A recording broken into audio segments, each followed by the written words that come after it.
الشيطان اللعين الرجيم بسم الله الرحمن الرحيم الحمد لله رب العالمين والعاقبة للمتقين والجنة للموحدين والنار للعاصين والصلاة والسلام على أشرف الأنبياء والمرسلين وعلى آله الطيبين الطاهرين المعصومين أما بعد فقد قال الله الحكيم في القرآن الكريم بسم الله الرحمن الرحيم ليحق الحق ويبطل الباطل ولو كره المجرمون.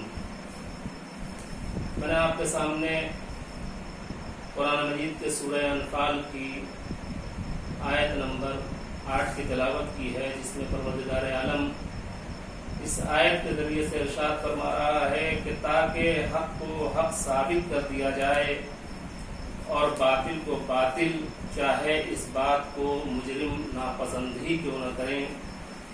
عزیزان گرامی، کیونکہ یہ سیمینار بمناسبت انہدام جنت البقیع بیاد انہدام جنت البقیع منعقد ہوا ہے آن لائن، اور ظاہر سی بات ہے کہ جنت البقیع کو منہدم کیے ہوئے تقریباً جس سن میں انہدام اس کا ہوا ہے 1926 اور ہجری کے اعتبار سے 1344، جس کو آل سعود نے منہدم کیا، اور اس وقت سے لے کے آج تک ہم اس کے سلسلے میں آواز احتجاج بلند کر رہے ہیں. کبھی کبھی یہ سوال لوگ کرتے ہیں کہ ہم اتنے دنوں سے آواز احتجاج بلند کر رہے ہیں، تو کیا آل سعود نے روزوں کو تعمیر کرا دیا؟ تو جواب یہی آئے گا کہ نہیں، ابھی تک آل سعود نے روزوں کو تعمیر نہیں کرایا. تو دنیا یہ کہتی ہے کہ جب تعمیر ابھی تک نہیں ہو سکا روزے کا، تو پھر آخر آپ احتجاج کیوں کر رہے ہیں؟ عزیزان گرامی، آج اسی فلسفے کو میں آپ کے سامنے بیان کرنا چاہتا ہوں کہ احتجاج کا مقصد یہ نہیں ہے کہ آل سعود ان روزوں کو جن کو منہدم کیا ہے تعمیر کرائے گا، بلکہ ہم یقین کے ساتھ کہتے ہیں کہ جب تک ان کی حکومت رہے گی، ان کا اقتدار رہے گا، ان کی سلطنت رہے گی، کبھی یہ اولاد رسول کے روزوں کو تعمیر نہیں کرا سکتے. تو پھر سوال یہ پیدا ہوتا ہے کہ پھر احتجاج کیوں کر رہے ہیں؟ آئیے اسی پر ہم بات کریں کہ آخر احتجاج کا مقصد کیا ہے جب آل سعود اس کے اوپر عمل نہیں کر رہی ہے. ہر سال ہم احتجاج کرتے ہیں، مگر کوئی یہ کہہ سکتا ہے کہ اس سے کیا فائدہ ہوتا ہے؟ کیا آل سعود نے روزہ تعمیر کرا دیے؟ نہیں. تو پھر کیوں احتجاج کرتے ہیں؟ جواب دیکھیے، آپ دشمن کے اصل ہدف کو سمجھنے کی کوشش کیجئے، اور دشمن کے اصل ہدف کو اسی وقت سمجھ سکتے ہیں جب اس مقصد کو تاریخ کے تناظر میں آپ دیکھیں گے. لہذا مقصد کو پانا ہے تو 1400 سال پہلے کی تاریخ پہ آپ کو نگاہ دوڑانا پڑے گا، تب ہمارے احتجاج کا مقصد سمجھ میں آئے گا. دنیا یہ سمجھ رہی ہے کہ ہم جنت البقیع کے سلسلے میں احتجاج کرتے ہیں تو مقصد ہمارا شہزادی کا روزہ تعمیر کرانا ہے. یہ تو ضمناً ہے، اصل مقصد احتجاج کا یہ نہیں ہے. اسی کو میں آپ کے سامنے اس مقالے کے ذریعے سے پیش کرنا چاہتا ہوں کہ اگر چیز کو سمجھنا ہے تو آپ 1400 سال پہلے آپ آئیے تاریخ اسلام کو دیکھیے، کیونکہ جس گھرانے کے یہ آثار مٹا رہے ہیں، یہ لوگ اس گھرانے سے دشمنی ہو ہی نہیں سکتی جب تک کہ اصل اسلام سے دشمنی نہ ہو. ان کا یہ آثار مٹانا وقتی تحریک نہیں ہے.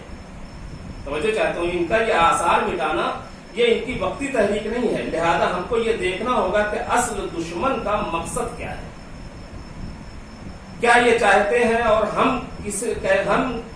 کیسے ان کے مقصد میں رکاوٹ بن سکتے ہیں.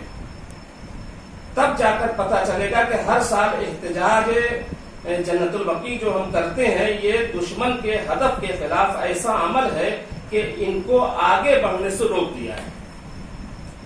دیکھیے تاریخ پڑھیے، جب حضور آئے ہیں تو ہر طرف جہالت تھی، ہر طرف جہالت تھی، اس کا راج تھا۔ حضور نے علم کے اتنے چراغ جلائے کہ پورے زمانے میں اجالا پھیل گیا۔ اور اس کی دلیل یہ ہے کہ آج بھی کسی کو رسول سے پہلے کے زمانے کو یاد کرنا ہو نہ تو وہ کہہ دیتے ہیں کہ زمانہ جاہلیت کو دیکھیے، جس نے جہالت کے راج پر ضرب لگائی، کوئی تو تھا جن کا اندھیرے پر گزارا ہوتا تھا، جہالت پر گزارا ہوتا تھا۔ اچھا، جب رسول نے علم کے چراغ جلانا شروع کیے تو ان کے سامنے ایک گھرانہ آ کر کھڑا ہو گیا جس کے اقتدار پر رسول کی وجہ سے ضرب لگی، لہذا اس نے کہا، کیا ارادہ کر لیا کہ میں ان کو آگے نہیں بڑھنے دوں گا۔ لہذا ابو سفیان نے کوشش کی کہ رسول کو مکے میں ختم کر دیں گے، مگر رسول مکہ چھوڑ کر چلے گئے۔ فتح مکہ ہوئی تو کیا اس نے ابو سفیان نے اپنے مشن کو ختم کر دیا؟ نہیں، بلکہ اس نے اس مشن کو آگے بڑھایا۔ تو اس کی دشمنی تھی محمد رسول اللہ سے، توجہ رکھیے گا، اس کی دشمنی تھی محمد رسول اللہ سے، وہ کبھی گوارا نہیں کرتا، ساری زندگی جناب حمزہ رکاوٹ بنے رہے، پھر ان کے بعد علی اس کے مشن میں رکاوٹ بنے رہے، لہذا وہ کچھ نہیں کر پایا۔ پوری تاریخ ہے کہ اس گھرانے کا پلان یہ تھا، یعنی ابو سفیان گھرانے کا پلان یہ تھا، کوشش یہ تھی کہ پورے اسلام کو مٹا دیں گے۔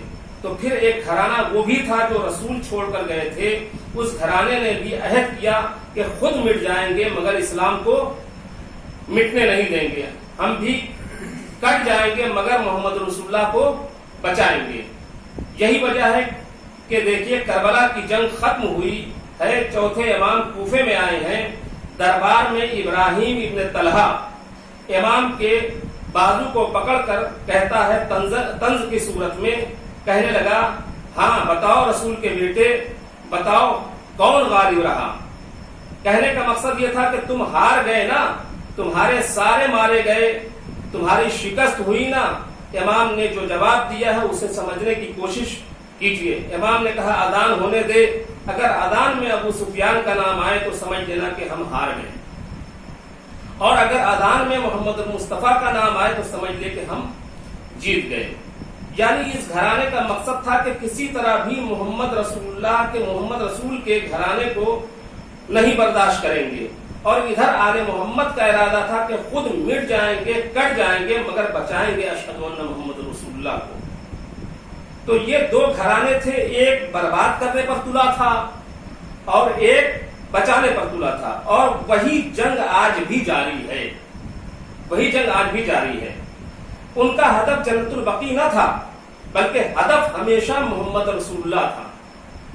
آل محمد کو قربانیاں ہی اسی لیے دینی پڑی کہ وہ کھڑے ہو گئے کہ محمد مصطفیٰ اور زمانے کے درمیان، مگر یہ دشمن ابھی رکے نہیں، ان کا ہدف پورا نہیں ہوا، ان کا ہدف آگے تک جاتا ہے، اور یہ بھی جانتے ہیں کہ اس وقت تک اسلام مٹایا ہی نہیں جا سکتا جب تک اشہد ان محمد رسول اللہ کو نہ مٹایا جائے۔ اس وقت یعنی جب تک محمد رسول اللہ نہیں مٹے گا، اسلام کو نہیں مٹایا جا سکتا، یہ دشمن جانتے ہیں۔ آپ مثال دیکھیے تاریخ میں حضرت عیسیٰ کے بعد کیا ہوا۔ ایک قوم نے جو آج مظلوم بنی بیٹھی ہے کہ اس قوم نے تمام حضرت عیسیٰ کے فزیکلی آثار مٹائے، اسی لیے آج کوئی بھی حضرت عیسیٰ کا فزیکلی آثار دنیا میں موجود نہیں ہے۔ اکثر عیسیٰ کتابوں میں ہے یا دلوں میں ہے، آج آل سعود بالکل اسی رویے پر چل رہے ہیں۔ انہوں نے رسول خدا کے تقریباً 150 فزیکلی آثار کو مٹایا ہے، اور اس امت نے خاموشی کے ساتھ سب برداشت کر لیا۔ آج سے فقط 60 یا 70 سال پہلے وہ گلیاں، وہ راہیں، وہ گھر، وہ کمرے موجود تھے جو پیغمبر اسلام استعمال کیا کرتے تھے، وہ جنہیں اپنے ہاتھوں سے کھولا کرتے تھے، آج وہ سارے آثار مٹا دیے گئے۔ آج دنیا میں روضہ رسول کے ساتھ چند آثار موجود رہ گئے ہیں، اور اس کے متعلق بھی یہ ہے کہ قبر رسول معاذ اللہ بدعت ہے. ہم احتجاج کیوں کر رہے ہیں جنرل؟ میں کیوں سمجھانا چاہتا ہوں. اس کے متعلق یہ بھی ہے کہ قبر رسول معاذ اللہ بدعت ہے. ابن تیمیہ نے کہا تھا کہ عالم اسلام کا سب سے بڑا بتکدہ روضہ رسول ہے. اور آج جب سوال کیا جاتا ہے کہ آل سعود سے کہ جب قبروں پر قبہ بنانا، قبر بنانا بدعت ہے، تو پھر روضہ رسول کے بارے میں کیا خیال ہے؟ تو اس نے جواب یہ دیا کہ یقیناً یہ بھی بدعت ہے. توجہ رکھیے گا، یہ بھی بدعت ہے، مگر اس کو گرانے میں خطرہ ہے. یہی سے توجہ رکھیے گا، اس کو گرانے میں خطرہ ہے. یہ کیا آل سعود جواب دے رہا ہے کہ روضہ رسول بھی بدعت ہے، مگر اس کو گرانے میں خطرہ ہے، مگر انشاءاللہ وقت آنے پر اسے بھی مٹا دیا جائے گا. یہ آل سعود کا کہنا ہے. تو یہ کون سا فتنہ ہے؟ امت کہاں ہے؟ صرف ایک قوم ہے جو البقی البقی کہتے ہوئے سڑکوں پر اتر آتی ہے. اور سمجھیے مقصد ہے روضہ رسول مٹانا. آل سعود کا مقصد ہے روضہ رسول کو مٹانا، مگر وہ اسے مٹا نہیں پا رہے ہیں. کیوں؟ اس لیے کہ جانتے ہیں کہ اس میں کوئی فتنہ ہے. تو یہ کوئی نہیں ہے، یہ وہ فتنہ ہے جو ابو سفیان کی راہ میں بھی رکاوٹ تھا. یعنی رسول ابو سفیان کی راہ میں بھی رکاوٹ تھا، حاکم شام کی راہ میں بھی رکاوٹ تھا، یزید کی راہ میں بھی رکاوٹ تھا. یہ ہمیں اہل بیت سے درس ملا ہے، اور یہی آج ان کی غلیظ نسلوں کی راہ میں بھی رکاوٹ تھا. اور یہی آج، اور یہ ہمیں اہل بیت سے درس ملا ہے کہ خود مٹ جاؤ مگر بچاؤ محمد مصطفیٰ کو. اور آج ہم لوگ وہی کام کرتے ہیں قبور کے ذریعے سے، قبروں کے ذریعے سے، کیونکہ اہل بیت نے اپنے وجود کے ذریعے کیا ہے. اور ہم تڑپیں گے قبر ائمہ پر اور بچائیں گے قبر رسول کو.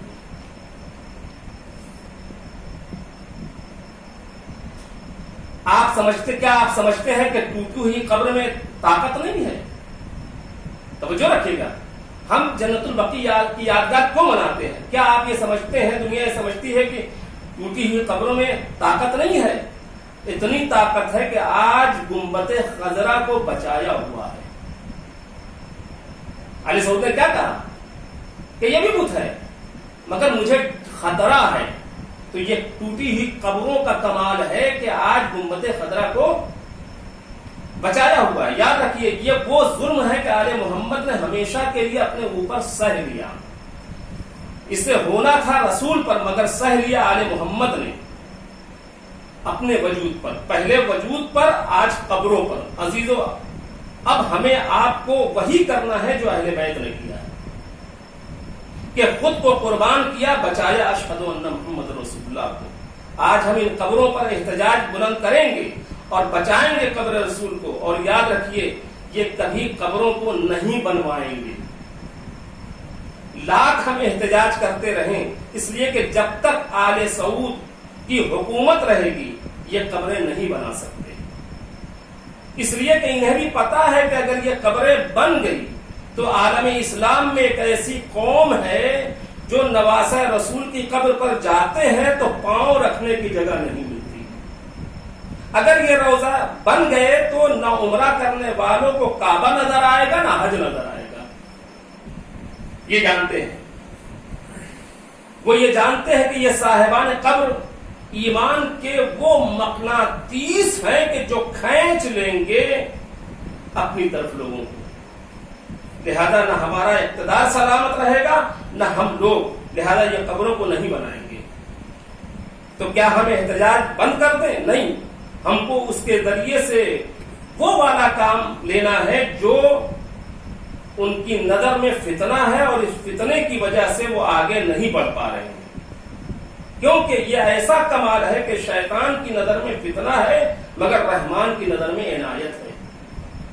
لہذا یہ سفیانی ہمیشہ مٹانے کی کوشش کریں گے، مگر ہمیں وہ رول ادا کرنا ہے جو آل محمد نے ادا کیا ہے کہ ظلم اپنے اوپر لیتے چلے گئے. عزیزو، یاد رکھیے گا، جب تک محمد رسول اللہ اذانوں میں ہے کربلا کی فتح حسین کے ساتھ. تو روضہ رسول سلامت ہے، اسی لیے کہ اہل بیت کی مظلوم قبریں ضمانت بنی ہوئی ہیں، مگر اسی صورت میں کہ ہم اس کے لیے آواز بلند کرتے رہیں، ٹوٹی قبروں کے لیے صدائے احتجاج بلند کرتے رہیں، انشاءاللہ قبر رسول محفوظ رہے۔ چونکہ دشمن کی تحریک مسلسل ہے تو ہمارا بھی ہدف مسلسل احتجاج کی شکل میں ہونا چاہیے۔ یاد رکھیے، آپ جو کاوش کر رہے ہیں وہ ایک لمحے کے لیے بیکار نہیں ہے۔ محسن نقوی نے بڑی اچھی تشبیہ دی ہے چاند سے محبت کے حوالے سے، کہتے ہیں کہ محسن یہ چاند اس لیے ہم کو عزیز ہے، محسن یہ چاند اس لیے ہم کو عزیز ہے کیونکہ یہ مہربان ہے بنت رسول پر، غربت کہوں یا اجر مودت کہوں اسے، تنہا یہ ایک چراغ ہے قبر بطول پر۔ عزیزو سوچو تو صحیح چند قدموں کے فاصلے پر باپ کا روضہ ہے، مگر گنبد خضرا کا مکین اس میں کیسے ہوگا جب بارش کے قطرے کو قبر سیدہ پر برستے دیکھتے ہوں گے، اور ہم تو تکلفاً قبر کہہ دیتے ہیں، اس لیے کہ غریب سے غریب انسان کی ایسی قبر نہیں ہوتی۔ کوئی ہے جو یہ کہہ سکے کہ میرے ماں باپ کی قبر اس سے بھی زیادہ ٹوٹی ہوئی ہے؟ بلکہ چند پتھر ہیں جنہیں قبر قرار دے کر آگے بڑھ جاتا۔ علی نے 7 سے روایتیں بتاتی ہیں کہ مولا کائنات نے جناب سیدہ کی وفات کے بعد دفن کے لیے 7 قبریں بنائی، 7 قبریں بنائی، اور بعض روایتوں میں 40 قبریں بنائی،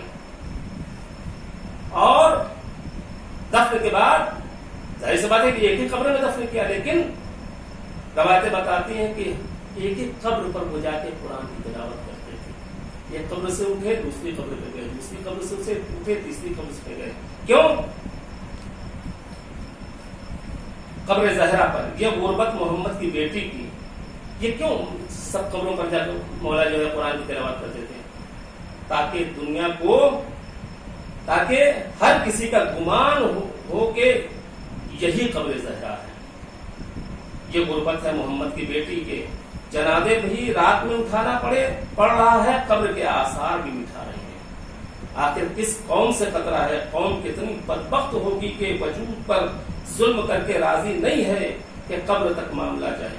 روایت میں ہے کہ جب کسی بدبخت نے مشورہ دیا کہ نہیں ایسا نہیں ہو سکتا، محمد کی بیٹی دفن ہو جائے اور پتہ بھی نہ چلے، ہم جنازہ بھی نہ پڑھیں، لہذا قبر کشائی کی جائے گی، قبر کھودی جائے گی،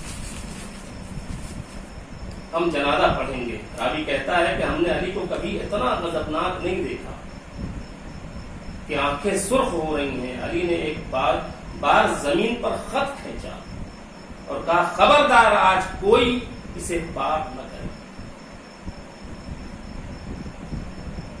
وہ علی جس نے اپنی خلافت پر ظلم سہ لیا، وہ علی جس کے گھر پر حملہ ہوا سہ لیا، جس علی نے جلتے ہوئے دروازے کو سہ لیا، مگر ہم کو یہاں ایسا لگ رہا ہے کہ مولا علی کے قوت برداشت کی انتہا کا نام ہے قبر زہرا، کہ جیسے ہی بات قبر زہرا پر آئی تو وہ صابروں کا صابر بھی صبر نہ کر سکا۔ اب سوچئے تو صحیح، آج 18 شوال کی تاریخ نجف میں کتنی مشکل ہوگی جب ان بدبختوں کے بلڈوزر قبر زہرا پر آئے ہوں گے، اور اللہ جانے علی پر کیا گزر گئی۔